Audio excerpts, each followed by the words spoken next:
We have another blueprint. This time it's the USS Lynx Timeship prototype.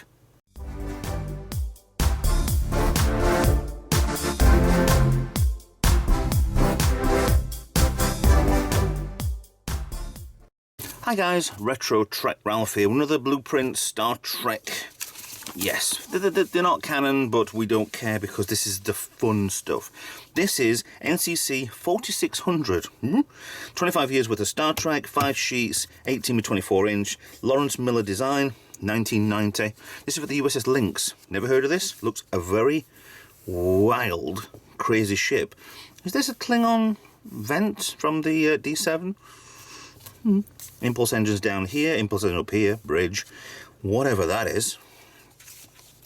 Don't know, let's get in. A little bit easier than the last one, where it was in a plastic bag I couldn't get in. So, something out there. They're a little bit flimsy because these are, oh god, 32 years old these. Right, let's have a look. We've got 5 sheets this time. Sheet 1, 2, we have got them in order, I hope, because I haven't, honestly, never looked at these yet since I've bought them. So we have number 1, and these are very big ones again anyway, so I think we might just be able to get these in. These are one screen, one sheet, and it's got, unfortunately, got the actually, can I get underneath there, get it more flatter? Yeah, we can lose that top part, I think. USS Lynx with the profile picture there, United Federation Planets logo, twin impulse engines, secondary warp engine nacelle, what? Okay, docking port, yeah, landing bay. The landing bay is not impulse engines. Okay, so you might have got one either side. Yes, it's starboard. I know that this is port side, not starboard. Bridge. Bridge is not here, bridge is there, is it? Oh, the upper navigation sensor. Command docking port, yeah, because we had the one behind the bridge on the Enterprise refit. Primary warp engine nacelle. But they're impulse engines. But that's the warp engines. Or secondary. Okay, so final stage. Magnetomic flux chamber. I mean, if anybody wanted to turn around and say this is a flux capacitor, there it is. So it's a smallish sort of ship, 242 meters in length. Wide is nearly 200 meters wide. So I don't know. Are these kind of coming sideward? We'll find out in a bit. Because if that's yeah, well, we don't know. If that's 240, then the whole lot's going to be. We'll figure out. Unless it's the. No, that's the draft. Yeah, because the draft is the width. Then the beam is the length. Yeah, fine. So maximum velocity is only 6.1 warp. Have we got anything optimal time slip velocity? Warp 1.5. Excuse me. What? Okay. So a lot of heat sinks on here. Flush vents. So yeah, in case things happen.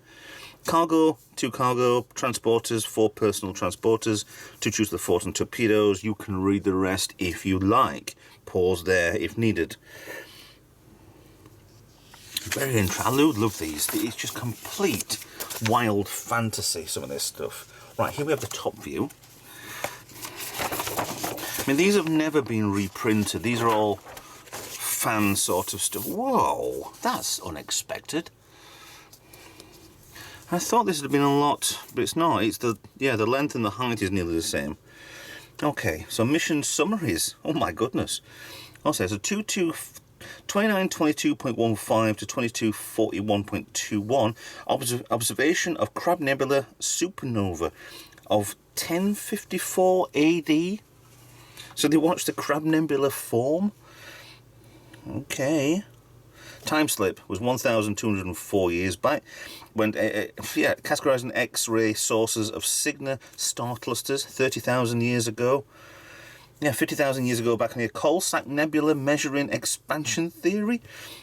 I do like fantasy. I do like wild and crazy things. Yeah, it does look very much like the vents on the back of the Klingon ship before well, right at the back end where you got the torpedo launcher and the impulsed engines, and it kind of comes down towards the warp nacelles. These are on the block at the top. Smaller dish, I think, than the Enterprise, but still that sort of style. Starting to get these cut-out parts. Some of the bits that they cut out in the front for a shuttle bay, landing bay, port. It's no wrong way around. Silly sods. Lifeboat stations are in here. impulse deflection crystal. Okay, don't fully understand this. Deflector grid. Werner thrusters. Werner, I mean ICS thrusters. I don't know. It is wild. It is absolutely ridiculously wild. Where some of these people come out with these ideas. Love them to bits. Absolutely love them to bits. Right. Next one is going to be. I've got to be careful with these because I don't want to rip them. They're all in pretty good condition. All the ones I've got. So this has got the notes. Blimey. You might want to read all this. Pause. Actually, there you go. Pause to read. I don't record in 4K, I record in 1K, so that's the best you're going to get. I ain't a reader. I ain't a very good reader at all, unfortunately. So twin impulse engines on the back, so they're just disguised as the vents, but they are that. Very much... No, I'm going to say it's something else. It's almost... They should be. They look like the impulse engines. Okay, I'd have believed it more if these are the warp engines, that the impulse. But I also believe there's problems because that's starboard and that's port. Unless it goes backwards. Okay, final stage intercoolers, space gas sensors.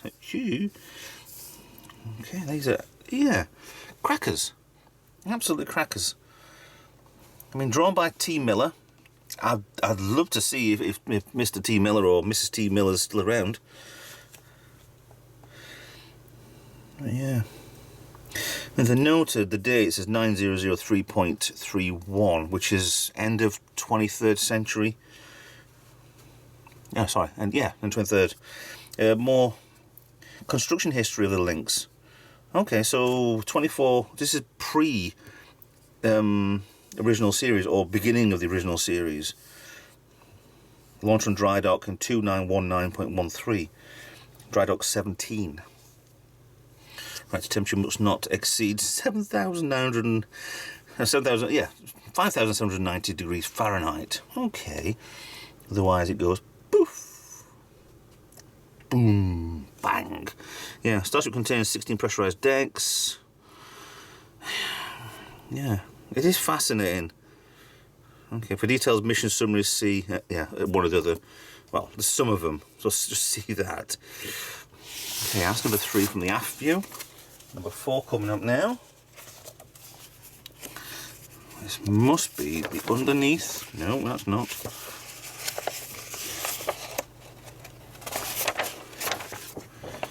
We have more details there. The time travel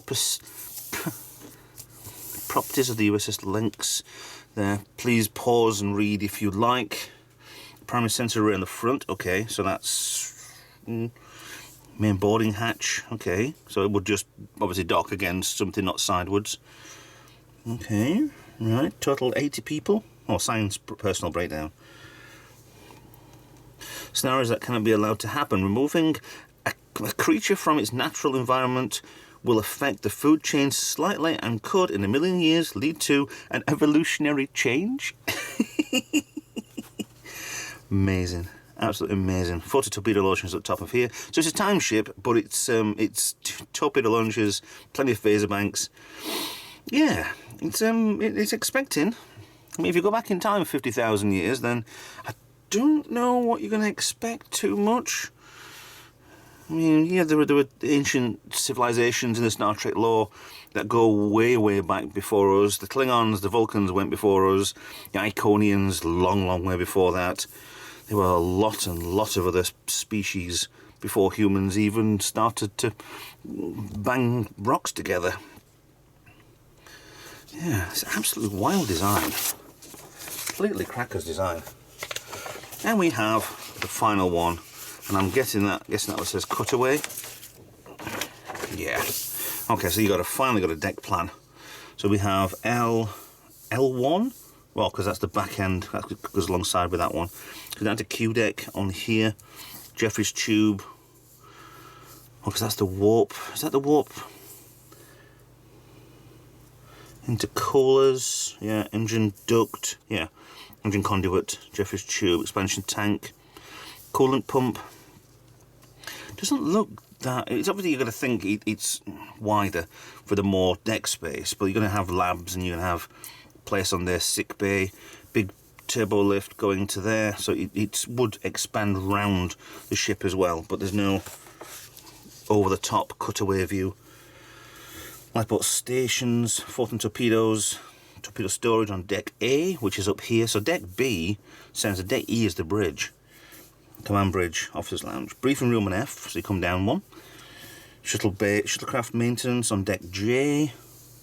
So that'll be all in here. Yeah. Do like this a lot. It's the out of the blue where this sort of stuff comes from, which is just absolutely fascinating and brilliant. So yeah, all good fun, absolutely brilliant. So that one in mind, that is the USS Lynx. Hope you enjoyed that. I did. I just really do love looking at these sort of stuff. Really rare stuff that if you were a big Trekkie, big sci-fi fan, you would have known about. If you didn't, here they are. So with that in mind, thanks for watching. Please like, share and subscribe. Please follow me on social media. Give me a message below. Tell me what you think, what you've had for your tea. If you want to be a Patreon, please, the links are below. Get in touch, please. It helps out the channel continue and grow.